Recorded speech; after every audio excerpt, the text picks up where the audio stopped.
업앤다운 시간입니다. 매주 월요일 이 시간에 이제 새롭게 여러분들 이 코너로 만나 뵐 텐데요. 지난 한 주간 특히 주목받았던 섹터들 정리해 보고요. 이번 주 흐름까지 전망해 보겠습니다. 도움 말씀 주실 와이즈 경제연구소 차윤규 소장 모셨습니다. 어서 오세요. 안녕하십니까? 안녕하세요. 지난주 이제 핫했던 섹터들 하나하나씩 정리해 보도록 할게요. 먼저 첫 번째 섹터부터 만나볼게요. 첫 번째는 IT 업종입니다. 이제 외국인들이 삼성전자 매수세를 보였고 SK하이닉스와 삼성전자 지난 금요일에는 하락세를 보이긴 했지만 주간 기준으로 상승세 나타냈습니다. IT 서비스 관련주까지 온기가 좀 퍼지는 모습이었는데요. IT 섹터 이번 주에도 상승세 이어갈 수 있을까요? 예, IT 같은 경우 지난주 외국인들이 주 중반에 포문을 열었죠. 예. 일단 노무라 증권의 리포트를 통해서 삼성전자에 대한 실적 호조 이런 얘기들이 나오면서 외국인들이 동반 매수하면서 전반적으로 그동안 쉬었던 IT주들, 특히 삼성전자 기준으로 봤을 때 8만 전자를 상회하는 그런 모습들을 보였다라고 좀 말씀드릴 수가 있겠습니다. 그동안 충분히 조정을 좀 받았었죠. 따라서 이러한 기간 조정이 마무리되는 국면이 아니겠는가 그렇게 시장에서는 바라보고 있다라고 좀 말씀드릴 수가 있겠습니다. 전체적으로 노무라 증권이 얘기를 했습니다만 그 전에도 우리나라 국내 증권사에서 전반적으로 실적 호조 얘기들은 계속 나왔었습니다. 그런 것들이 처음에 구만전자 갈 때 이가 나오다 보니까 지금 시장에 다소 잊혀진 듯한 그런 모습들을 보이고는 있습니다만 전반적으로 삼성전자가 1분기 때 9조 중반, 2분기 때 10조를 넘어설 것으로 보여지고요. 3분기 때는 10조보다 훨씬 넘어서서 우리가 이제 코로나19 이전에 12조 5천억이 최고치였었는데 13조를 달성할 가능성이 높다. 이렇게 현재 시장은 평가를 하고 있습니다.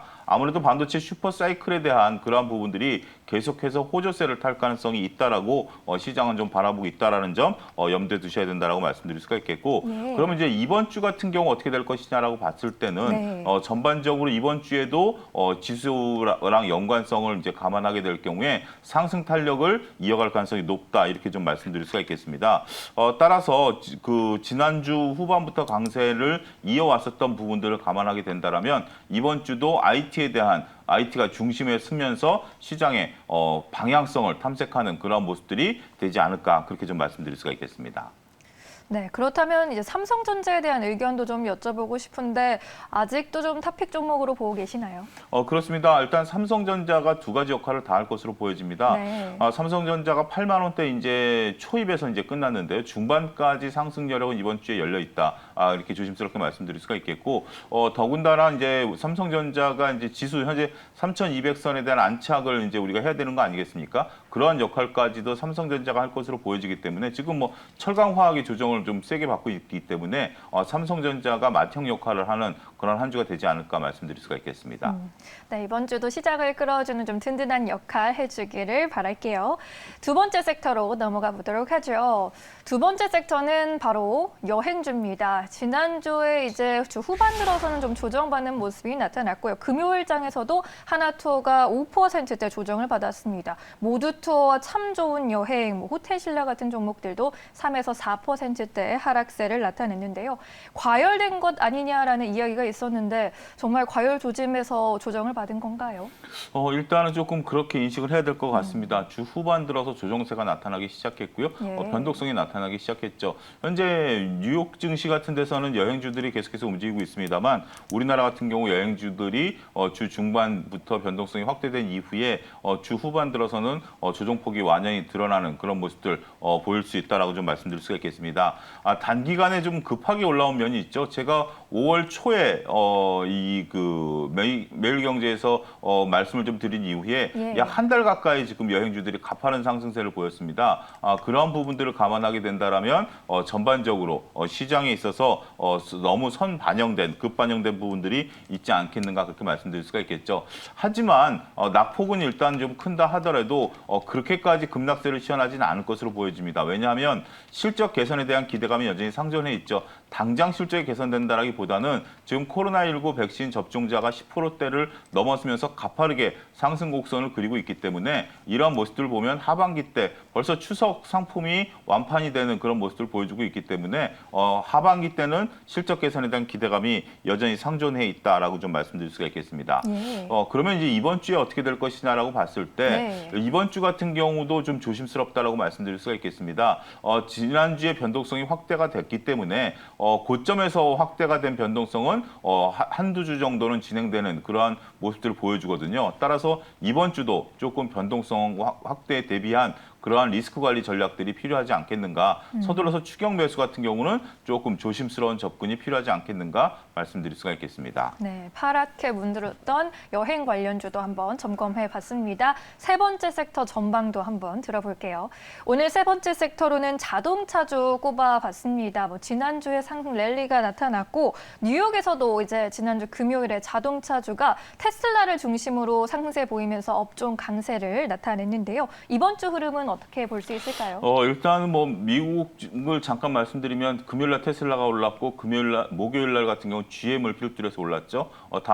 이제 서로 돌고 돌면서 자동차 관련주들이 다 올라오고 있는데 국내 자동차 업계로 돌아와서 생각을 해보면 국내 자동차 업계들이 전반적으로 글로벌 판매량들이 많이 늘어나고 있습니다. 우리가 자동차가 갖고 있는 재화의 특성인데요. 예. 일단은 소비자들의 마음을 사로잡게 된다면 이러한 추세는 중기적으로 이어진다라는 점입니다.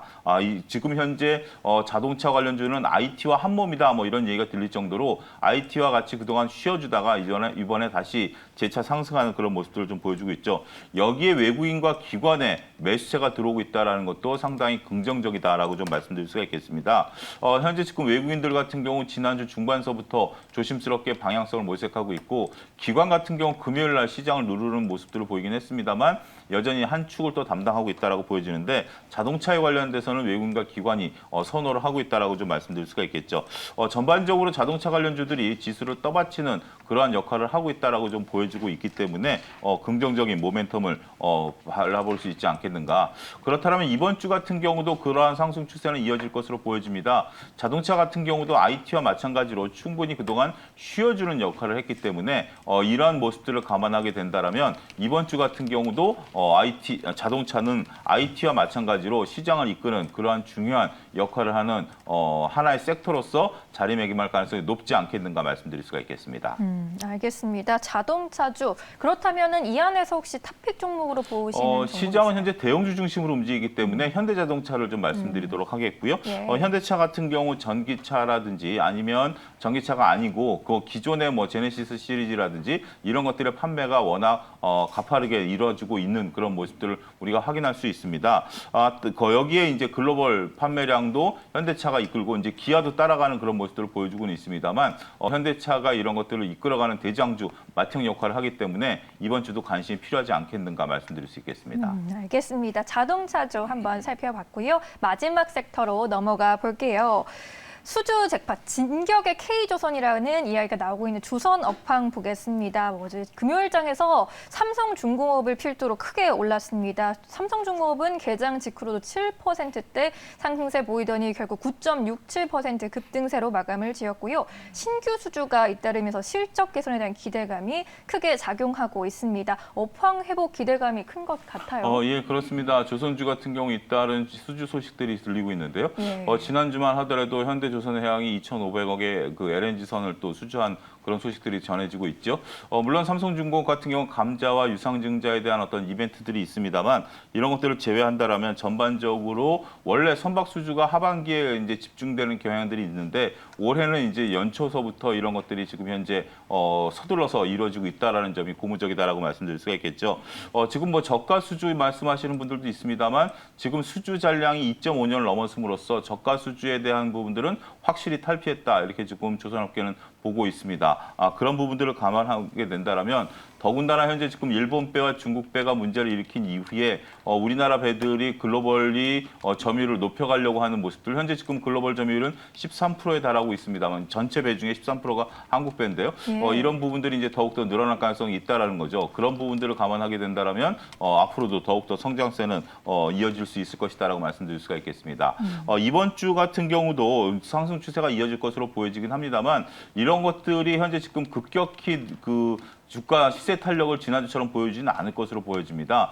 하지만 중기적 관점에서 본다라면 조금씩 올라간다 하더라도 결국은 큰 수익을 안길 수 있는 대표적인 업종 중에 하나가 아니겠는가. 경기 업종이라는 게 경기가 사이클을 돌 때는 이익 개선 속도가 높기 때문에 주가 상승 탄력도 꾸준히 이어지는 전망이 있기 때문에 조급한 마음보다는 일단 중기적 관점에서 접근은 여전히 유효하다 이렇게 말씀드릴 수가 있겠습니다. 네, 알겠습니다. 조선 업종까지 함께 체크를 해봤습니다. 지난주 시장의 중심에 서 있었던 섹터들 함께 점검해봤고요. 이번 주 전망까지 들어봤습니다. 이번 주 투자 계획 세우시는데 도움 되시길 바랄게요. YG경제연구소 차영규 소장 여기서 인사드리겠습니다. 고맙습니다. 감사합니다.